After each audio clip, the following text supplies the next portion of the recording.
So I hired him. He worked at our bakery, and then I went around and I asked doctors. I found people. What you mean? This is a very expensive treatment. Anyway, I hadn't seen him in years, and this was many years ago.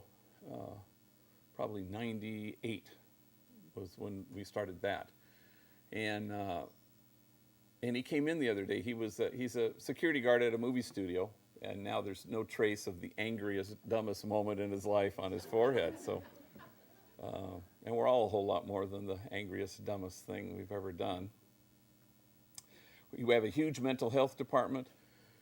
We have a school still, alternative charter school.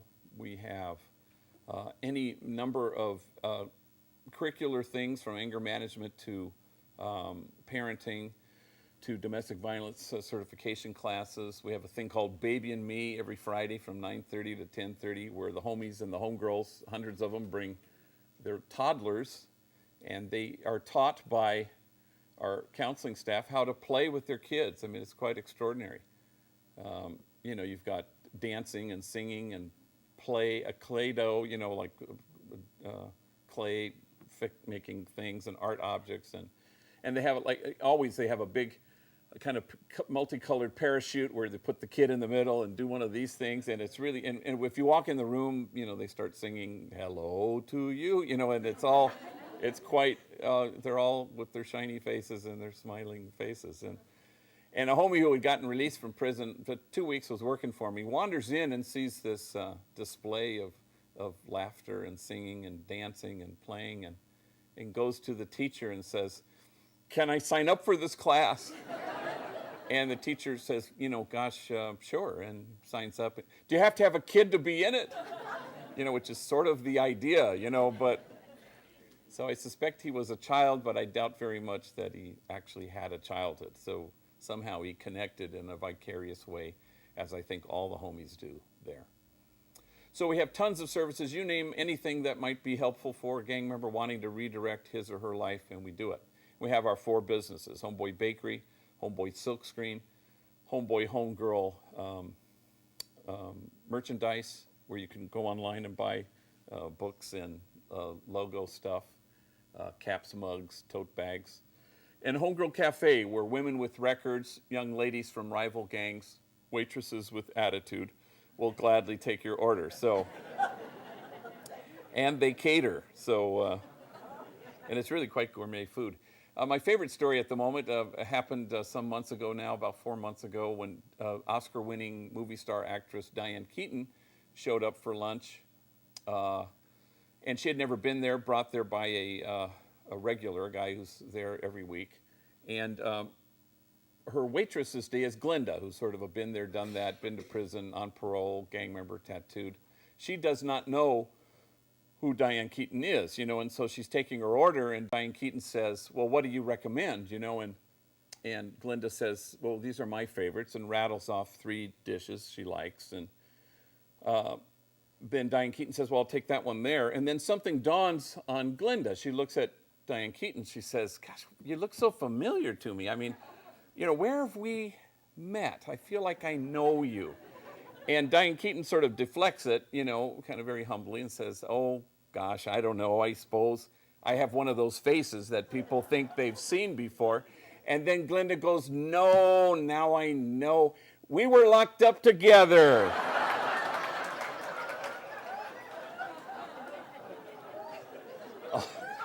Diane Keaton must have been having a very bad hair day or something. I just think she was my Sally, so anyway. So that's what we do at Homeboy Industries. So I have a book called Tattoos on the Heart. I don't really do readings because I get sort of bored with it. So but you won't, promise me, if you read it. If you buy this book, and it suddenly becomes Tuesdays with Homie, then maybe I can keep my doors open.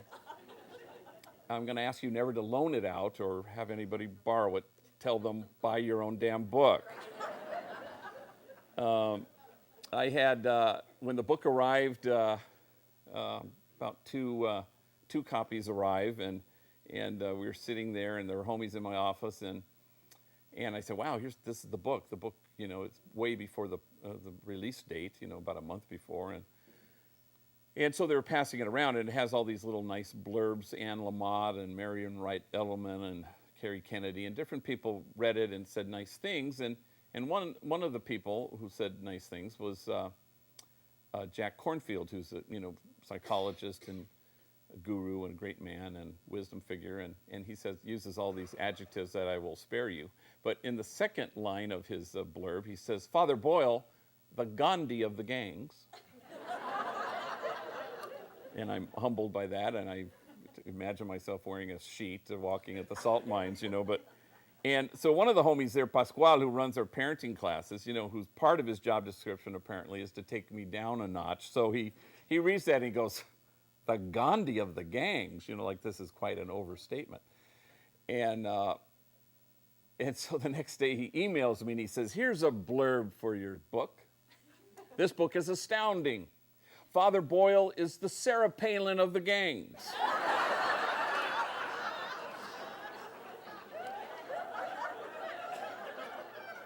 In fact, he can see Mexico from his back porch.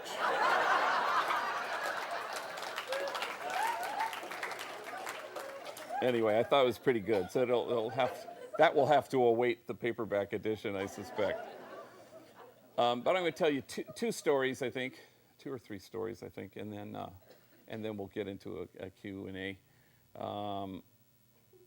There was one kid named Bandit who was endlessly resistant to my offers of help. I'd ride my bike in the projects, Elisa Village in this case, and say, how about a job? And this kid just loved being in his gang and criminality and running up to cars and selling crack cocaine in those days anyway. And he always said no. Until 15 years ago, Bandit walks into my office, and I couldn't believe he was there. First time he'd ever stepped foot. And he said, I'm tired of being tired. So I walk him to a job developer, and as luck would have it, they locate a job for him. Entry level, unskilled, low pay, warehouse worker, a first kind of job. Now cut to today, he is the manager of this warehouse. He is el mero chingon, he runs the whole place. He's married, he has 3 kids, owns his own home. And not long ago, it was in late August, he calls me, and I hadn't heard from him in a number of years, and no news is usually good news with gang members. And he calls me, he's a little bit breathless, a little bit paniqueado, as we say in Spanish, and on a Friday afternoon. He says, gee, you gotta bless my daughter. I said, ¿Qué pasó, mijo? Is she sick? Is she in the hospital? Oh, no, Sunday. She's going to Humboldt College. Imagine, my oldest, Jessica, she's going to college. But she's a little chaparrita, and we're all nervous for her because that's far away. It's way up north. And he says, do you think you could give her a blessing before she goes? I go, my gosh, sure. And so I said, why don't you come tomorrow? I have baptisms at 1. Come at 12:30, and we'll do a little send-off.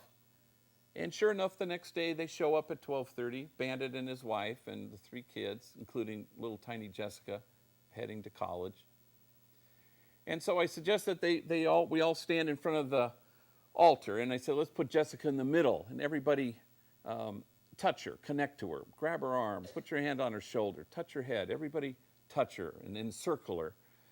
And I say, close your eyes and bow your heads, and as the homies say, I do a long-ass prayer. I just go on, and somewhere in the middle of this prayer, I'm noticing we've all become chillones. We're all sniffling. We're all crying. I don't know why we're crying, except for the fact that Bandit and his wife do not know anybody who's ever gone to college except me. Certainly nobody in their families. So, we kind of laugh about how mushy we got, and I look at Jessica. So, what are you going to study at Humboldt College? She was very quick. Forensic psychology. I go, damn, forensic psychology? And Bandit chimes in, yeah, she wants to study the criminal mind. And Jessica, very deadpan, she turns and looks at her father, and she does one of these, And he sees her and says, yeah, I'm going to be her first subject. So we walk out to the car and we say goodbye, and they get into the car, but Bandit hangs back, and I say, can I tell you something? I give you credit for the man you've chosen to become, for choosing to walk in your own footsteps. I'm proud of you. And his eyes welled up with tears. And he looked at me and he says, "Sabes qué? I'm proud of myself. All my life, people called me a lowlife, a bueno para nada, a good for nothing. I guess I showed them." I said, "Yeah, I guess you did." And the soul feels its worth. You know that line from O Holy Night, long lay the world in sin and error pining, till he appeared, and the soul felt its worth. Yeah, that's about Jesus, and yeah, that's about Christmas. And how is it not the job description of everybody in this room? It's about appearing, and souls feel their worth. And even though society will look at you walking toward the very edges of the margins, standing with the folks who are demonized and disposable, and they will accuse you of wasting your time. But the prophet Jeremiah writes, "In this place of which you say it is a waste, there will be heard again the voice of mirth and the voice of gladness, the voices of those who sing." And it turns out that's the job description of anybody who seeks kinship, is to make those voices heard. To choose to be what the late child psychologist Alice Miller calls enlightened witnesses, people who through your kindness and tenderness and focused, attentive love return people to themselves. You don't hold the bar up and ask anybody to measure up. You just show up, and the soul feels its worth. And they check themselves out in this mirror, exactly like Jesse and Robert. And they discover their truth, that they are exactly what God had in mind when God made them. And then step back and watch as they become that truth, as they inhabit that truth. And no bullet can pierce that, and no 4 prison walls can keep that out, and death can't touch it because it's so huge. I was in a bookstore not long ago, and I was flipping through Laura Bush's memoir. Didn't buy it, but I read in the index, or whatever you call that, the contents, it had 3 pages devoted to Homeboy Industries. And that's because Laura Bush visited there in a previous regime when she was the First Lady. And she was traveling around the country and visiting all sorts of other, after-school programs, mentoring programs, sports programs that worked with particularly young males. And we were the only gang intervention program she visited. And so rather than, the Secret Service didn't want us to have our headquarters as the focus of the visit because it was too hard to secure. So we met at Homeboy Silkscreen, which is our largest, most successful business, been around for 17 years, and it's off campus, if you will. It's a warehouse, a factory. We have 2,500 customers, high quality work, reasonably priced. We UPS to Iowa City. So the day of her visit, we had sharpshooters on the roofs of all the surrounding factories. We had bomb-sniffing dogs. We had sharpshooters inside the building, inside the rafters. I have no idea what they thought the homies would do to this woman, but they were prepared. And 2 weeks before the visit, a very severe Clint Eastwood-type looking head of the Secret Service detail came to me and said, "Father, there's only going to be 50 people who can be here out of our 400 employees. And they're going to shake hands and be a round table discussion and print shirts. And so I need their names. I need their birth dates. I need their social security numbers." So we decided to declare undocumented worker day off day on exactly that, come the day after, and we'll be okay. So So I dutifully typed this list up and I gave it to the head guy. Well, 2 days later, he's in my office and he's hemming and hawing and he's going, "Oh, wow, yeah, Father. These people have records," he says.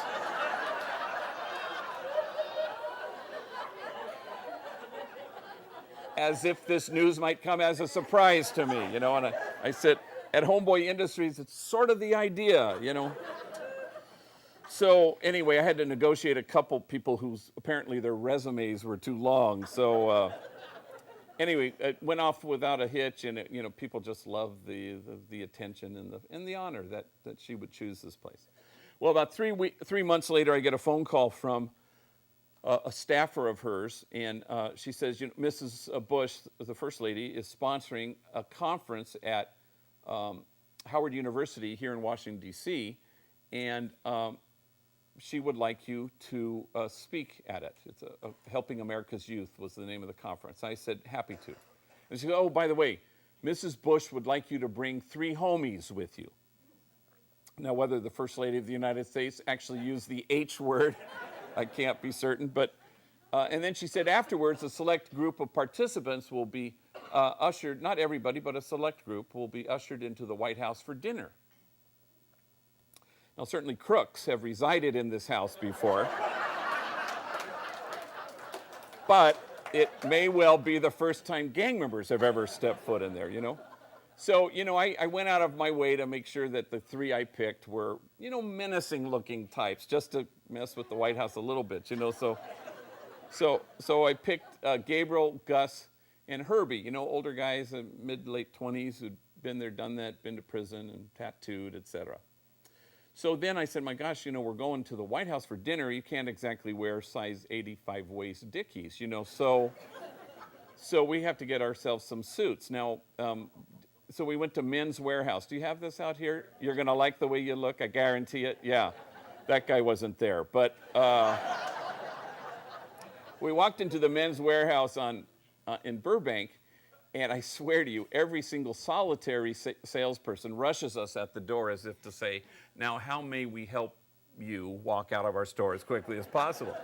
I said, you know, we're going to be needing 3 suits. They're going to have dinner at the White House. And the guy said, yeah, right. So he escorts them to wherever he escorts them. And I'm out there picking through ties. And the first of our group, Gabriel, shows up. And he's standing in front of a 6-sided mirror in a perfectly fitted light gray suit. And he's standing there, mouth wide open, staring at the guy in the suit. Now, Gabriel at the time was about 25 years old, 3 kids, on parole, been in prison, of course, did a lot of stuff for his gang, knucklehead stuff. Heavily tattooed when he first arrived at our place. His neck was blackened with the name of his gang, lots of tattoos on his face, on his head. At that point in time, he had endured some 34 laser treatments. They're very painful. He needs just like 96 more and he'll be good to go, you know. And at that time, he did a lot of things. He supervised some of the part-time janitorial crew, but he mainly gave tours. So he'd greet you at the front door with this $1 million smile and with all the tattoos. And he'd walk you into the place, and he'd introduce you to the job developers, and he'd hand you goggles so you could watch tattoos being removed on the premises. And he'd give you a hairnet so you could watch enemy rival gang members bake bread together. Take you into the Homegirl Cafe and tell you which dishes he likes the most. He gave great tours. Now he works at a warehouse somewhere, makes more money, which is what we always hope they'll do. But the thing with Gabriel is, has about the finest, purest heart of just about anybody I've ever met, though the packaging might suggest otherwise. The day won't ever come when I have more courage or am more noble or am closer to God than this guy, Gabriel. So I walk up to him, and he's still staring at the guy in the suit in the mirror. I tap him on the shoulder. Are you okay? And he doesn't take his eyes off the guy in the suit. He goes, damn, G, I'm already pinching myself. Like he can't believe he's in a suit. Can't believe he's headed to the White House. I do not know what compelled me, but 2 weeks before we were to leave, I bought the tickets months in advance, but I call him in. I don't know why this happened. And I said, hey, I want to ask you something, Gabriel. Did you ask permission of your parole officer to go to Washington, D.C.? And he said, oh, of course. And I said, good, I was just checking. And he says, yeah, she said no. I go, Gabriel, when were you going to get around to telling me this? Well, I wasn't going to tell you. I was afraid you wouldn't let me go. He's like a little kid. I go, okay, dog, give me the phone number. Sit right here. I get her on the phone. I give my spiel. Conference, Washington, D.C., First Lady, White House, dinner. And then she says, only this, no way, high control. So Gabriel, it turns out, is high control parole, which you can figure out means a hypervigilance. He's not going anywhere. Could I talk to your supervisor? So she transfers me to that line, and I get the supervisor. I go through the whole spiel again, and the guy says, no way, high control parolee. I said, is there somebody like a notch above you?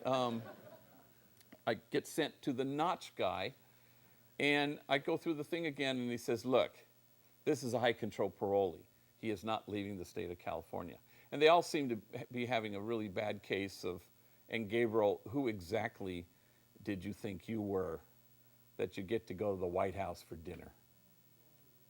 Well, the next day, and for a couple days after, furious faxes and emails from the White House, from the Department of Justice, from the First Lady's office, and in what may well be the singular accomplishment of the Bush administration, we get permission to go. Sorry. We were going to go anyway, but permission is nice, I find. So the day of the visit was a Tuesday morning, and there was mishap after mishap, and homies are late.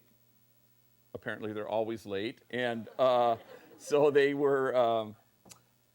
So we put us in behind the 8 ball, and all of a sudden we're in bumper-to-bumper traffic on our way to LAX airport, and to nobody in particular, I say, hey, did all you guys remember to bring your IDs? Calladitos, silence. A lone voice from the back seat. Shit. It's Gus. We have to go back and get his ID. Unbelievable. We discover 2 days later, Thursday, which is the day of the suits, the day of the conference, the only day that they wear the suits of the White House dinner, that apparently, and we had been there since Tuesday, staying with my brother and his wife in D.C. Apparently, Gabriel, in the early morning darkness, running to my car with his bag slung over one shoulder and his Men's Warehouse suit covered in plastic, open at the bottom. And in the movement, apparently, it jostled the pants and they slithered off the hanger and they ended up somewhere, unbeknownst to him, the gutter or the sidewalk, and some homeless man is liking the way he looks, I guarantee it. And we're in my brother's house, and in the early morning of Thursday, I can hear this lone plaintive voice. It's Gabriel going, I don't got no pants. So my sister-in-law, God love her, jerry-rigged a pair of my brother's pants. I don't know how it worked, but it looked perfectly the same color of the suit coat. And anyway, conference over. We're bussed in a shuttle to the White House. We walk into the White House, 3 gang members in their suits, tattooed.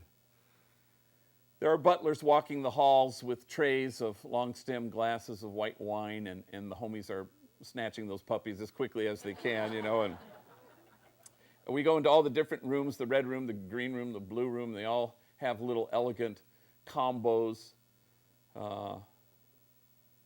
little string quartets and stuff. It was elegant.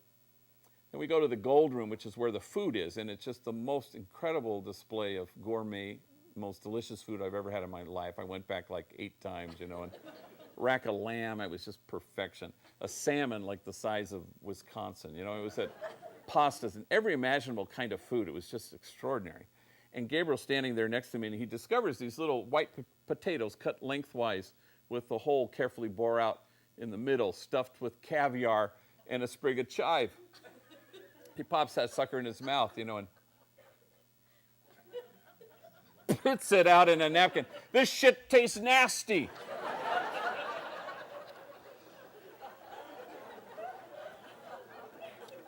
Let me just say, he was not using his inside voice at the time, you know. And was it me, or did the Secret Service lunge ever so slightly at exactly precisely that moment? Anyway, I told you all that to tell you this. The next day we were flying home, and we were somewhere in mid-country, and probably over Iowa, I suspect. And then he says, I got to go to the baño. And I said, well, the bathroom's at the back of the plane. 45 minutes later, he comes back. I said, oye, ¿qué pasó, cabrón? I thought you fell in, okay?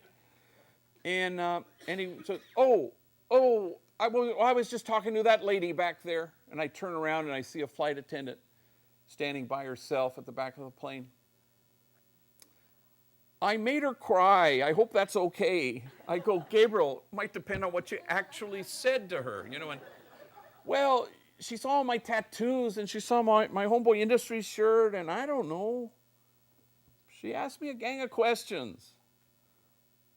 So I gave her a tour of the office. At 34,000 feet, Gabriel walks this woman through the office, introduces her to the job developers, hands her goggles so she can watch tattoos being removed, gives her a hairnet so she can see enemies baking bread together. And I told her, last night we made history. For the first time in the history of this country, gang members walked into the White House. We had dinner there. I told her the food tasted nasty.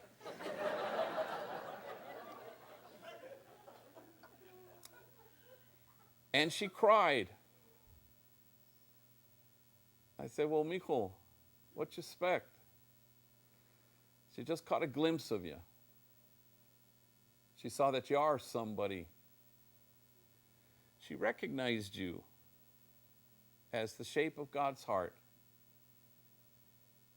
Sometimes people cry when they see that. And suddenly, kinship so quickly, two souls feeling their worth, flight attendant, gang member, 34,000 feet, exactly what God had in mind.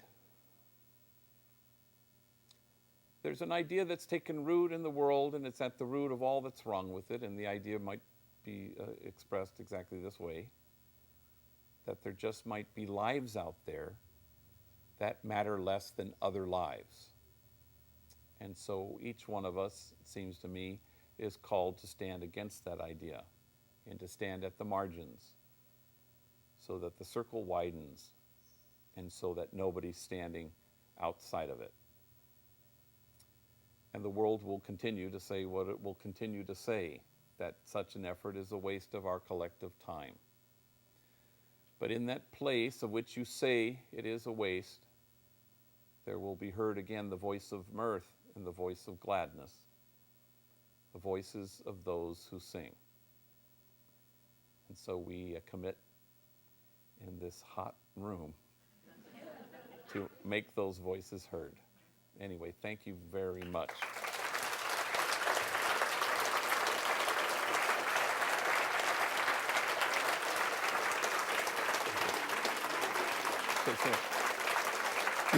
Thank you.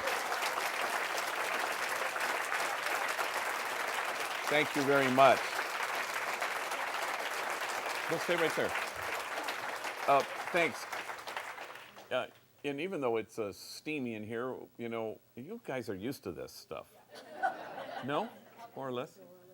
Yeah. So, and we're just gonna, and we'll field questions, and feel free to ask myself, Leslie, Jesse, or Robert. I'll repeat the question because it'll save time if we have to run and give you a microphone. Yes, sir. What's the relationship like between Homeboy Industries and the Los Angeles Police Department? Relationship between LAPD and Homeboy Industries. It's funny, you know, we've been around for 23 years. I would say the first 10 years, in general, Homeboy Industries, we used to get bomb threats, death threats, and hate mail. We don't get any of that now. And in the same way, there was such hostility when the demonizing was complete in terms of the LAPD. So the old Middle Eastern dictum, the friend of our enemy is our enemy. If they demonized these guys, they were certainly going to demonize me for helping them. And that was pretty rock solid for the first 10 years. And then, we had a lot of regime changes, in LAPD. And so the top brass, we all became friends pretty much over the last 3 chiefs. Now, not that that's all trickled down, but where you have demonizing, you're going to have difficulty. Demonizing is always wrong, not because it's morally bankrupt, but because it's always untruthful. There are no demons. I don't care how you look or where you look or what rock you look under. You won't find any demons. You're just going to find people who have to carry more than most. And it's not very smart on crime because it's a bad diagnosis. And unfortunately, a lot of with law enforcement all over the country, if you ask the rank and file, to give me shorthand on what your job is, they're always going to say, get the bad guy, which is, frankly, language nobody uses in my community, which is a really what they call a hot zone, where there's a lot of gang activity. Nobody uses that language in my community because they're too sophisticated, even though they're monolingual, many undocumented, uneducated formally. They would never say, get the bad guy, because they know that this gang member who did this horrible thing played Little League with her kid, and mom used to put cigarettes out on him and hold his head in the toilet and flush till he nearly drowned. They are more sophisticated than law enforcement. They're never going to say, get the bad guy. They wince because they say that's really unsophisticated, untruthful language and not very helpful in the end. But it's better now. Yes, ma'am.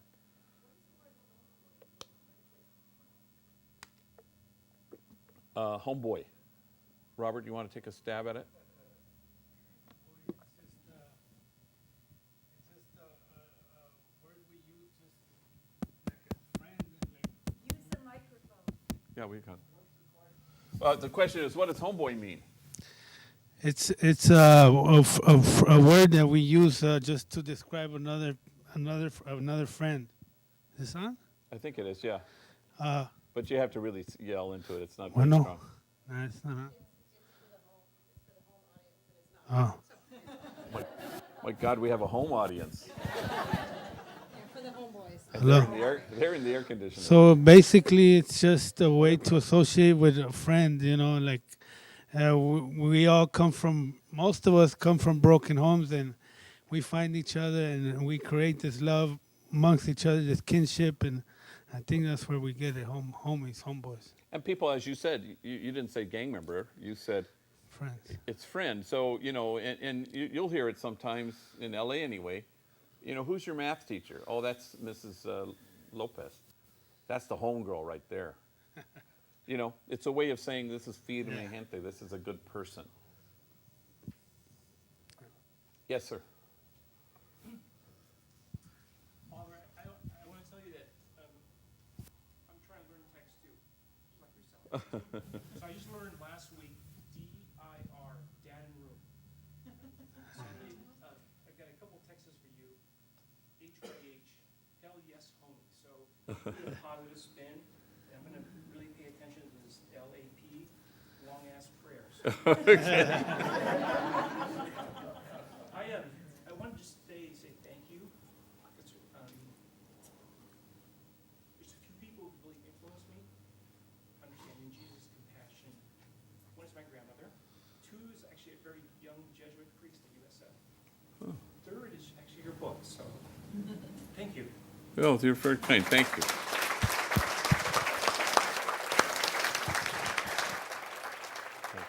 Dad in room means like dad's coming, or DIR, he's in a room. yeah. Okay, good. Yeah, can't talk now. Yes, way in the back of the room. Do you have any branches outside of California? No, we made a decision probably a year ago that we didn't want to become the McDonald's of gang intervention programs, over 10 billion gang members served, we didn't want to franchise, and people asked us to all the time. And then we thought, no, we don't really want to do that. And partly it's my own, I don't want to have to worry about. I wonder how Iowa City's doing at Homeboy Industries there. But the other thing is, if somebody had done that to LA, I think we would say, well, who do you think you are that you come over here and you don't know Iowa City?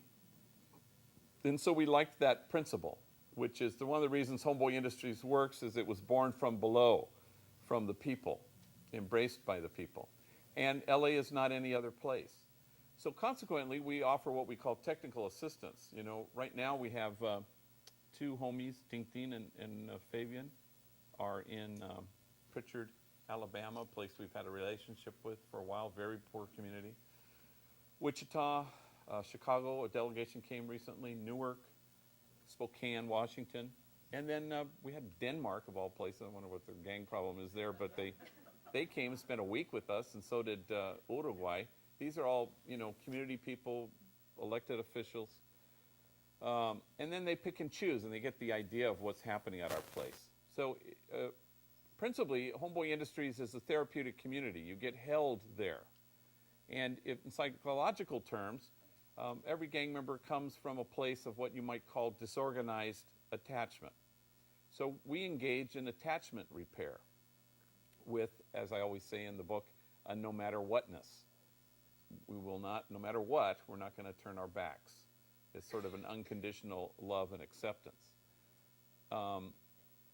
And so disorganized attachment sometimes looks like this. Mom was frightening or mom was frightened. And you won't know how to calm yourself down if you've never been soothed. And so then there are all these tasks that happen because you attach, the emotional regulation and social relatedness and access to autobiographical memory and an ability to develop your own narrative and kind of self-examination. All those things happen in a community of attachment where the repair and healing is happening. And then you leave, and because you've discovered resilience and you can move on. That's the main thing that happens there. So when people come from other cities, they come and they watch this and they observe it and they take what works and don't what doesn't. Yes, ma'am. Leslie thought it's where I have seen because I borrowed Father Rudy's book. And Well, no matter whatness only goes so far. he put in a glossary, so I quit bugging him what the Spanish words are. Somebody said this to me the other day, and yet I read a review the other day that was quite happy that I didn't explain the words, and that I tried to make sure that in every time I used a Spanish slang word, that it was contextualized enough that people can go, and then I took my ruca and we went over to see a movie. Okay, ruca. I think maybe it's his lady, So you try to figure it out without having to parenthesize the whole thing, And by the way, he's the one that wrote the review on your book. Oh, really? Paper today, Father Rudy Juarez. Oh, really? I haven't read that review. Have you seen it? Oh, he's not related to him. No, Leslie, we try to stay on top of reviews, but thank you very much. I'll have to check it out. All right, how about two last questions? Yes, sir. So how do gangs usually get started? How does a gang get started? Well, it's hard to know how gangs get started. I mean, I can tell you this much. No hopeful kid has ever joined a gang. Never in the history of gangs, never in the history of kids has a hopeful kid ever joined a gang. And kids are never seeking anything when they join a gang. They're always fleeing something, always. And so gangs are the places kids go when they've encountered their life as a misery, and misery loves company. And so that's how the gangs sort of form. And historically in LA, some reach back to the 40s, and then there was this horrible period, which was marked most of my time I was pastor, which was 88 to 98. Was really a decade of death when new gangs were appearing, tagging crews became gangs. It was pretty bad, One last question, sir, back there. How do you avoid falling back Jesse.